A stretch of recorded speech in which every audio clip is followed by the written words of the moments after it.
Showtime, folks. Guess who's back? Spidey Presents. Yes, I'm back. This is my fourth attempt at this goddamn video, man.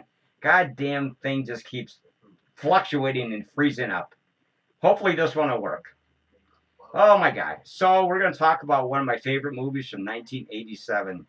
Ironweed with Jack Nicholson and Meryl Streep and Fred Gwynne, Tom Waits, Carol Baker, a lot of really wonderful actors, supporting actors, and basically the whole schmear of actors in this particular movie.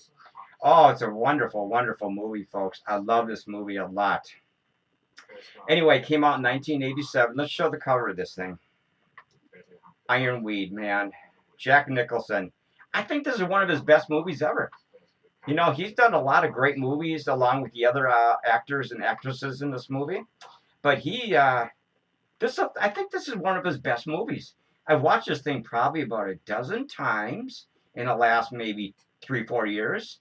I bought it off eBay maybe about 4 years ago or something like that, and I've watched it a dozen times. It's a hard hitting Depression era movie. My God, it's just wonderful, man. Okay, here's the edge. Now, I know you all want to see that. I know the edge turns you guys on, so I'm going to give you. There you go. See? Pretty good. All right.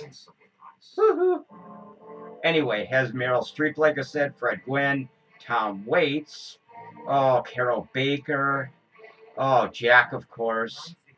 It's pretty much just a really tragic Depression era movie. It's got really no humor in it at all. It's pretty down to earth, kind of a dark, not dark comedy, but a dark drama. And it's pretty much all these people are fighting for their lives, during 1938. I think it was filmed in Albany, New York, or something in 1987. Jack Nicholson just does a wonderful job here. It has Nathan Lane in this movie too. He actually keeps coming back and haunting Jack during the movie. It's hilarious. It's not supposed to be funny, but it is funny. That's about the only bit of humor in the movie that I got a kick out of. Anyway, so like I said, Jack Nicholson is pretty much an alcoholic. Meryl Streep, Tom Waits, they're all just going from town to town, particularly staying in that particular town, of course. Because that's pretty much where their bread and butter is, so to speak. There we go.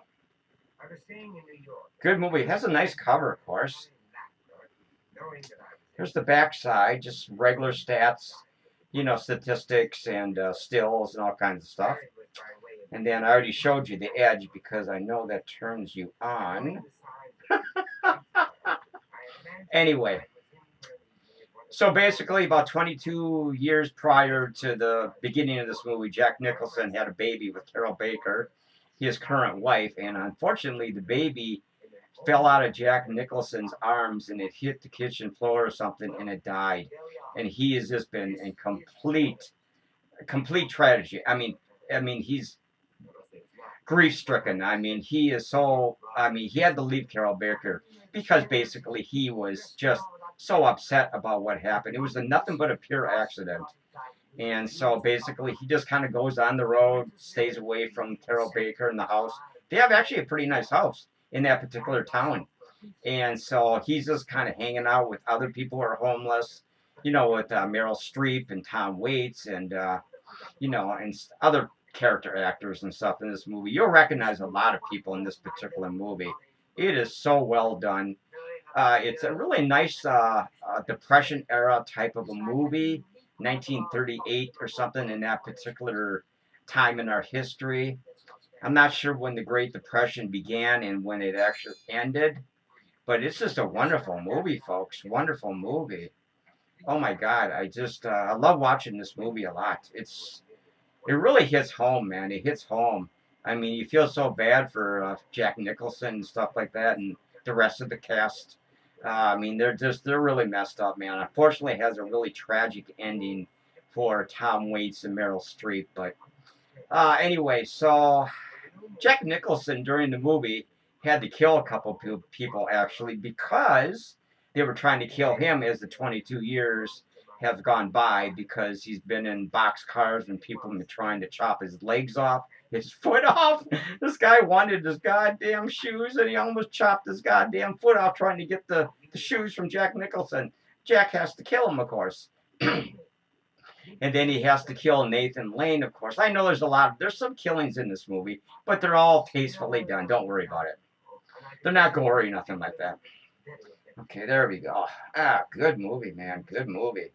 Oh, Spidey's on a roll tonight. I'm not fumbling my words too much. There ain't going to be no shout-outs because nobody cares. I'm just... I got Vincent Price or something in the background, one of those radio programs. So if you hear that, just ignore it because I'm just trying to have some background ambience. Oh my God. Anyway, here we go. It's actually just a shot of Jack Nicholson with his hat. You know, you can see one of those 1930s, 40s type hat, you know, where they wore a lot of them back in the day, you know, stuff like that. Oh, this could be one of my best reviews. I mean, seriously, I'm on a roll, don't you think? Like I said, the studio looks wonderful. I'm not going to give no shout outs because nobody cares. Spidey's got a clear throat. I've been kind of like under the weather for a couple days because of all the weather changes here in uptown Shitville, so it's kind of affected my mojo a little bit. So anyway, there's a lot of cool scenes in this movie.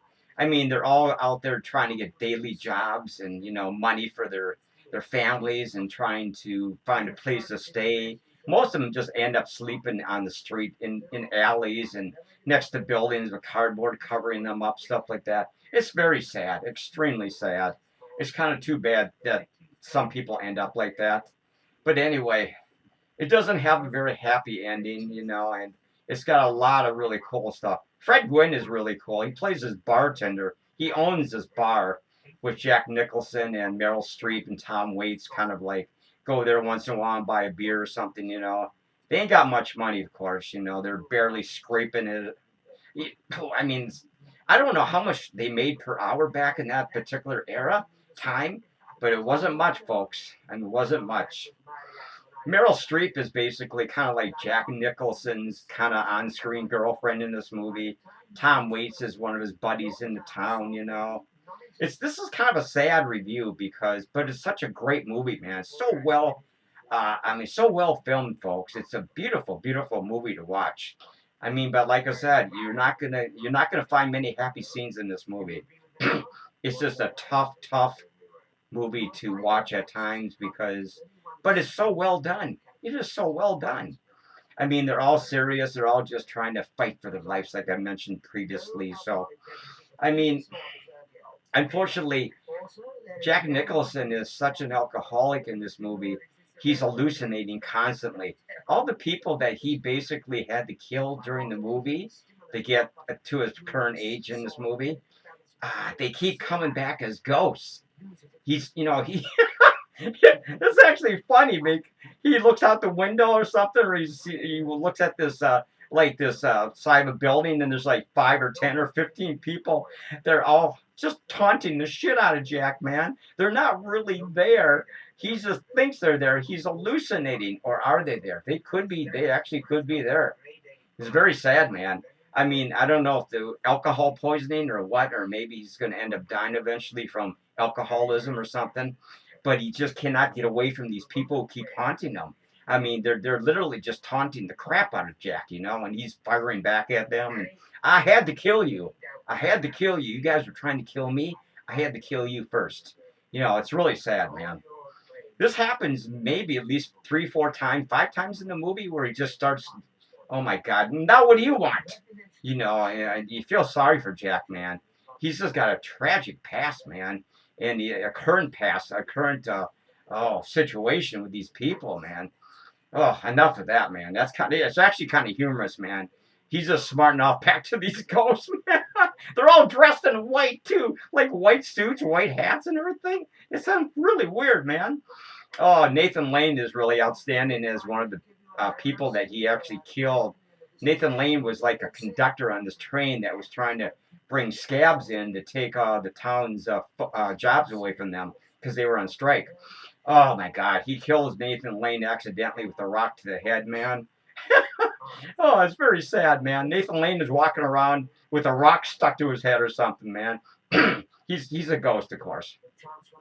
Then you got Meryl Streep, of course. She plays like Jack Nicholson's on-screen girlfriend in this movie. She's really messed up.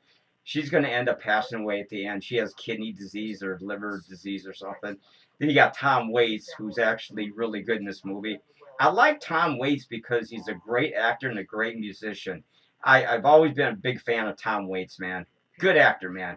I really like this guy a lot. He's been in a ton of movies, and of course, he's a well-known musician and stuff like that. So soundtracks and his own albums and CDs and stuff like that.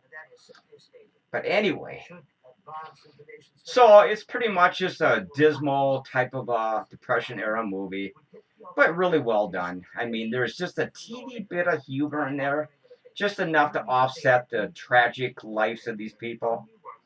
I mean, towards the end, when Meryl Streep is basically, she ends up dying in this hotel room or rooming house. I'm not sure what it is, kidney disease or liver is failing miserably, and she just dies. And and Tom Waits gets killed at this homeless camp where there are hundreds and hundreds of families are basically just living in tents and stuff like that next to the railroad tracks or something. And the townsfolk don't want that happening in their particular town. And hundreds of them come and beat the shit out of all the homeless guys and women, men, and stuff like that. We have clubs and everything. And unfortunately, Tom Waits gets hit in the head with a major, I don't know, a club or something. And oh man, it's really sad. Jack Nicholson has to take him to the hospital, and he dies about 15 minutes later at the hospital. You gotta get help for him. He's gonna die. And nurse goes over and takes a look at Tom Waits sitting on the bench. He's already dead, man. Blood is dripping from his ears, and brain hemorrhage or something, or I don't know, his skull got fractured or something with the.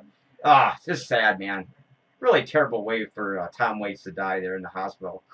Oh, this is kind of sad. And then I don't know. There's a lot of there's so many different scenes in this particular movie. It's really hard to tell you each and every one of them. Am I making any sense? You got to watch the movie, folks. It's really a good movie. Everybody should watch this movie. It's really well done. Well done.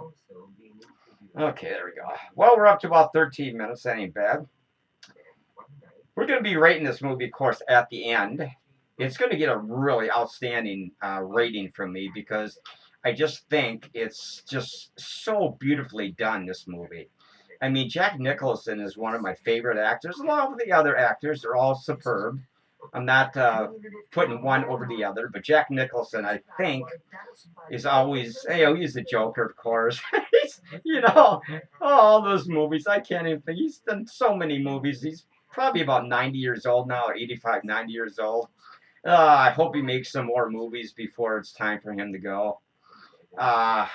Stuff like the Meryl Streep, of course, has done a massive amount of movies. They all won Academy Awards for their work, Meryl Streep, Jack Nicholson, stuff like that, They're really good actors. I mean, like I said, everybody in this movie is so goddamn good. They just pull off the roles perfectly.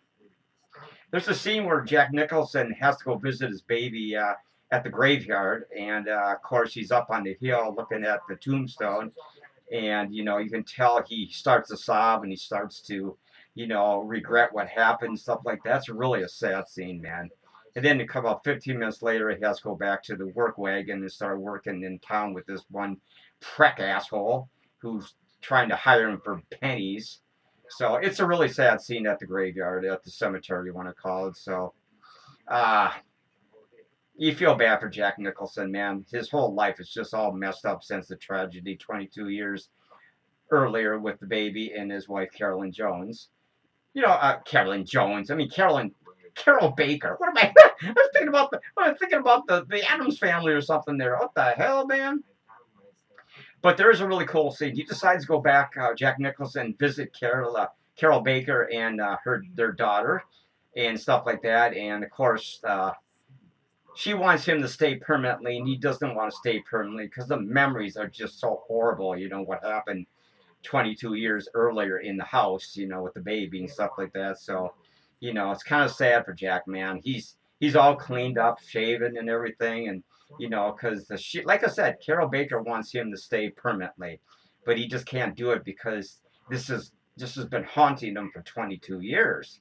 He finally decides to go maybe a couple of days later, stuff like that, and back on the road again with his friends. It's kind of sad, man. Oh, we're up to 15 minutes.